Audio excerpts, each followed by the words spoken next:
আমি বিচারপতির পদ থেকে মঙ্গলবার পদত্যাগ করব, 1 নম্বর। দ্বিতীয় হচ্ছে, আগামীকাল বিচারপতি হিসেবে আমার শেষ দিন। সেদিন আমি কোনো বিচারের কাজ করব না, শুধু কতকগুলো মামলা পার্ট হার্ট হয়ে আছে যেগুলো আমাকে রিলিজ করতে হবে আমার লিস্ট থেকে। কোনো অ্যাডজুডিকেশন নয়। অ্যাডজুডিকেশন আমি গত 7 দিন ধরেও করিনি, কারণ আমি ব্যক্তিগত কারণে ছুটিতে ছিলাম। তো কালকেও কোনো অ্যাডজুডিকেশন করবো না, শুধু মামলাগুলো আমার লিস্টের বাইরে করে দেবো।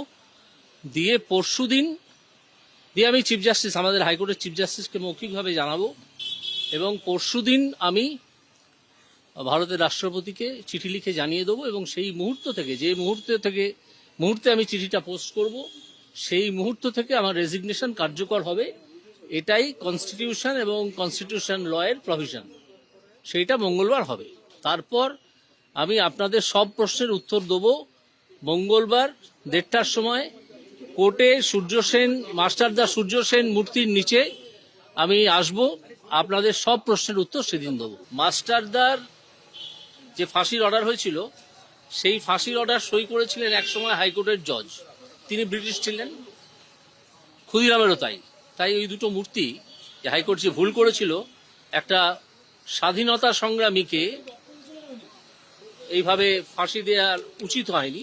মাস্টার অবশ্য ফাঁসি হয়নি, আগেই তাকে মেরে ফেলা হয়েছিল যা জানা যায়, এবং যার সপক্ষে ডক্টর রাধা বিনোদ পাল টোকিও ট্রায়ালে বলেছিলেন যে মাতৃভূমিকে রক্ষা করা কোনো ক্রাইম নয়, এবং যে কারণে ডক্টর রাধা বিনোদ পালের মূর্তি আছে টোকিওতে, রাস্তাও আছে জাপানে তার নামে।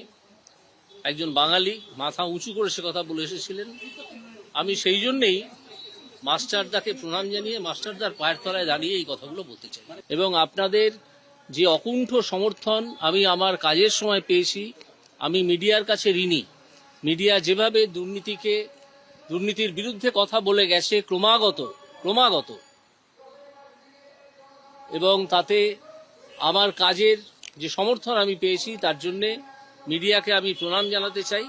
এবং মিডিয়াকে আমি আমার বন্ধু বলে মনে করি, এবং মিডিয়ার কাছ থেকে কোনো কিছুই আমি লুকিয়ে রাখবো না।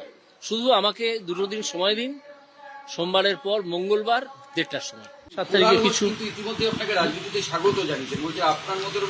আমি এইটুকু মন্তব্য করতে পারি, কুণাল বাবুর সঙ্গে আমার চেম্বারে বসে, হাইকোর্টের চেম্বারে বসে দীর্ঘক্ষণ বিভিন্ন বিষয় নিয়ে, রাজনীতি নিয়ে নয়, বিভিন্ন সাহিত্য ও সংস্কৃতি নিয়ে আলোচনা হয়েছে। আমার মানুষটিকে ভালো লেগেছে। কুণাল ঘোষ যতই মুখপাত্র হিসেবে আমাকে আক্রমণ করে থাকুন না কেন, কুণাল বাবুকে আমার মানুষ হিসেবে ভালো লেগেছে। সেটা যা খুশি তাই বলতে পারেন। সময় হিসেবে, রাজনীতিবিদ হিসেবে উনি তো বহুদিন রাজনীতি করেছেন, এমপি ছিলেন, সেটা বলতে পারেন। কিন্তু আমি কথা বলে যতটুকু বুঝেছি, কুণাল ঘোষকে আমার ভালো লেগেছে।